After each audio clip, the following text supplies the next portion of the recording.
Hello and welcome back to my channel. I am in a completely different setup right now, but I'm gonna talk about horror stories again. However, today it's not going to be from Reddit, but stories from internet, and this is specifically going to focus stories from Philippines. And I'm not gonna lie, this country has a lot of stories that I can tell you from growing up out till this day, because not only have I lived there, I've also experienced so many things from there. And also not just me, but like I mentioned before, my grandmother's house. I have cousins who have in-laws could see things. There's just so much things going on, so I think it would be appropriate for me to cover some stories because I know a little bit more about that place and I'm really excited. So this story comes from Ghost Stories Online. So just to let you know, this is actually just one version of many versions of this story that I'm about to read. However, it's still entertaining, so I wanted to share it. So, the title is called Jeepney Ride, and this was posted, guess what? 2006. This was December 3, 2006. I remember 2006, like Pokemon it was blowing up. Anyways, back to the story, posted by Matthew. It's funny when certain events in our lives occur and we blame it all to bad luck. What's funnier is things that we do to counter the flow of bad energy that causes these so-called bad luck or bad events. At least at that time, I thought it was funny until my friend shared her unlikely experience. This story is about my friend and her scary jeepney ride going home. For those of you who don't know what jeepneys are, they are a popular means of public transportation in Philippines. They were originally made from US military jeeps left over from World War II and are well known for their flamboyant decoration and crowded seating. My friend went home late after finishing their school project. Now, since she lives within the vicinity of UP Diliman campus, which is the University of Philippines, it was perfectly safe for her to take the jeepney instead of taking a taxi and going home during late hours. It was about midnight when she took the ride home, and she could not help but notice the driver kept glancing at her through his rear view mirror, and then he would turn to her. Now, all jeepneys have their own route and do not take any turns, and they have to stick to their route or else there is a big chance that they would run into some cop trouble. What's odd about this jeepney ride, besides the eerie glances that the driver gave from time to time, he was also taking turns in corners that he was not supposed to. Afraid of what the driver's plans are, she was even more afraid of her surroundings because it seemed as if she was in the middle of nowhere already. So instead of going down, she just stayed on the jeep. On the last turn that the driver made, she noticed that they were back on the route that they were supposed to be in the first place. Before reaching the end of the terminal, the driver turned to my friend and said, "I'm sorry if I scared you or startled you. It was not my intention. Could you do me a favor and burn all your clothes when you get home?" Wondering why my friend asked why he was acting very strange, the driver explained, "The reason why I kept glancing was because your head was not attached to your body when I looked through my rear view mirror." Oh my god. That is why I changed my route a while ago, hoping we could get away from the bad energy present in that area. And that's why I want you to burn your clothes when you get home because I think it's still with you. Upon arriving home, still shaking from fear, my friend took all her clothes off and burned them as quickly as she could. A few days later, she found out the news that the jeepney driver died a day after the incident. It turned out the warning was not for her, but the driver. Oh my god, this gives me goosebumps. I remember hearing this story a couple of years back. And I didn't remember that it was actually for the driver. Because I've heard so many stories about how some spirits, they attach to certain people when they're on a jeepney ride or they're on a tricycle ride. Like, it's very, very common in Philippines. I have one story though that I'm gonna share, which is actually my cousin's. When her husband came home from Canada to Philippines, they were on a jeepney ride. Was it a jeepney ride or a tricycle ride? I don't remember, but they were riding somewhere and they were going home. And the husband told my cousin, don't turn around. Do not look back, basically. Once they got home, he instructed her to turn all of their lights and open all the windows. This is from what I remember of what she told me and my cousins. It kind of freaked me out because the next thing that he told her was that he is just waiting for this entity that followed them home from their ride. Then the husband said, "Have you no shame? Could you at least leave?"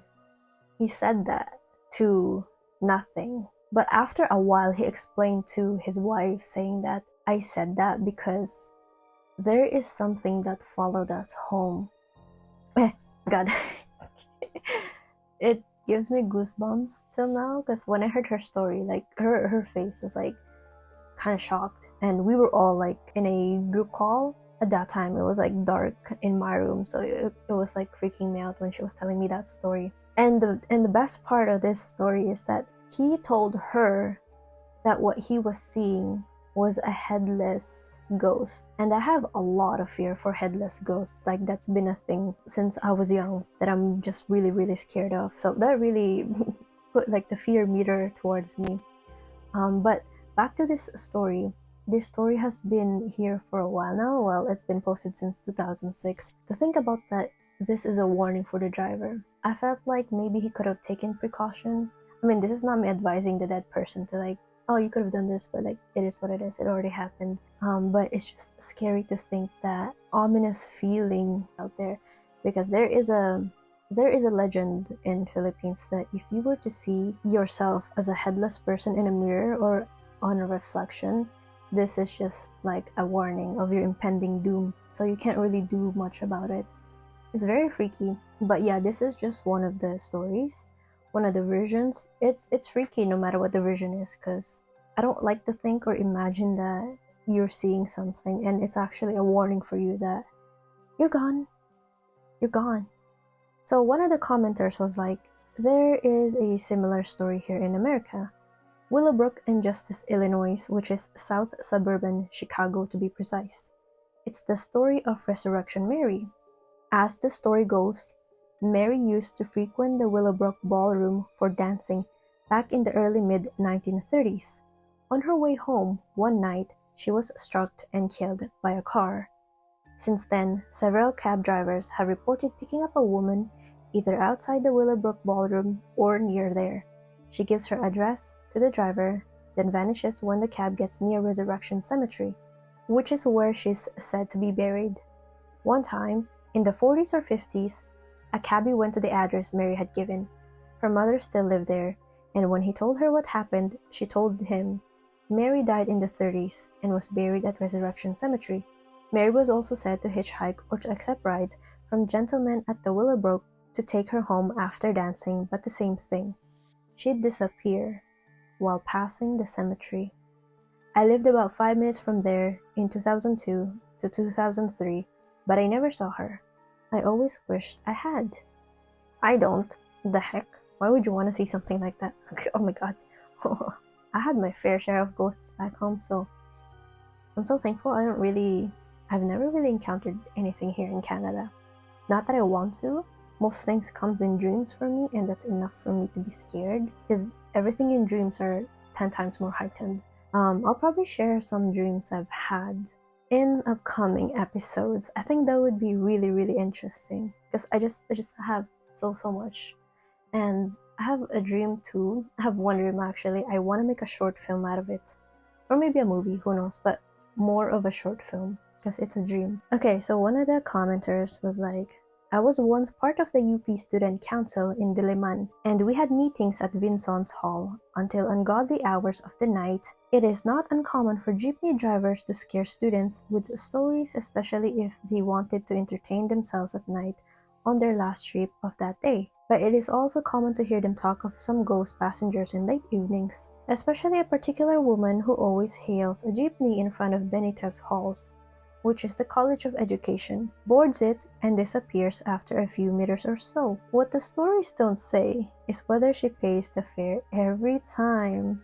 This is so funny. I can just imagine if I was, say, a driver and I was fearless. I don't know if I should just collect money first from like the ghosts, like pay up. That is such a funny concept thinking about it. Like, hey, pay up to the ghost. Imagine how much you can make, because the ghost can just on board every night, you know, but you never have to like drop them off somewhere. They kind of just disappear. Okay, so there's a long one from this other commenter, and I want to add it to this story. Okay, so this person said, I have this story I could share. The passenger. More often than not, you can hear stories of unwanted passengers, of ghosts suddenly appearing before you on the highways, only to disappear when you barely escaped them. But let me share a story of a bus driver whom I had a chance to be one of his passengers on his bus. Along the coastal highway, where it is situated on a ravine, a lone lady passenger awaits and hails a bus flying to northern parts of the province at exactly midnight. There is nothing really remarkable with this lady except that she's pretty. Actually, beautiful is the most appropriate adjective to describe her, and quite a chatty person. To those who are awake during the journey, she seemed to bring life by her loquacious mien. The driver and the conductor didn't mind her being a bit noisy, besides they too enjoyed her company. But somewhat, they seemed to have some lingering thoughts about the lady. As I've said, there's nothing much remarkable with the lady, just that aside from being beautiful, however, her fashion sense is somewhat out of time. Her dress is like the dress worn from the 60s, but it didn't matter. People from our province doesn't really care much about the current fashion. For the next hour or two, they traveled on the dark, unlit highway until the lady asked the driver to stop near the gates of a big mansion. This time, the driver was perplexed. There was no gate, nor was there a mansion. What he can see, however, are two big trees on the side of the road, leading to a hill. Nevertheless, he stopped the bus, had the conductor collect her fare, and waited until the lady crossed the street. It was then that they noticed that the lady is fabled ghost of Hacienda Sion, who died on the same ravine where they stopped before. It was on the 70s when this lady died after her car fell on the unlit highway. Her, being the only passenger on that car, was supposed to be on her way back home after a night of partying. It was her way of penance to protect the bus drivers not to share the same fate by being conversant and by not letting them drowse during the lonely dark times. What made this story true is that this happened to other drivers before, and many told their share of the story. And on that particular night, I was seated on the front side of the bus, beside the driver, when this beautiful lady disappeared right before our eyes. Good news for the driver and the conductor, at least the lady did pay her fare, only that she paid them with bills that were out of date. Honestly, that's kind of sweet. I don't know why I'm saying that. It's a ghost, like, for God's sakes. But you know, for a ghost to be so considerate in the afterlife, so the drivers don't feel drowsy and eventually cause an accident for other people and could cost them their lives, because that's what happened to her. Honestly, that's more wholesome than scary.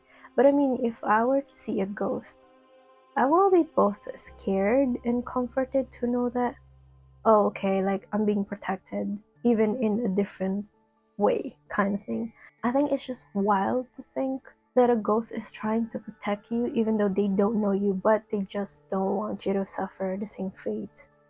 That's so sweet, honestly. I'm not gonna lie. I loved these stories, anything with vehicle related. I really enjoyed reading these stories, and honestly, I hope you too. I hope you did too. And I'm gonna be reading more stories in the future.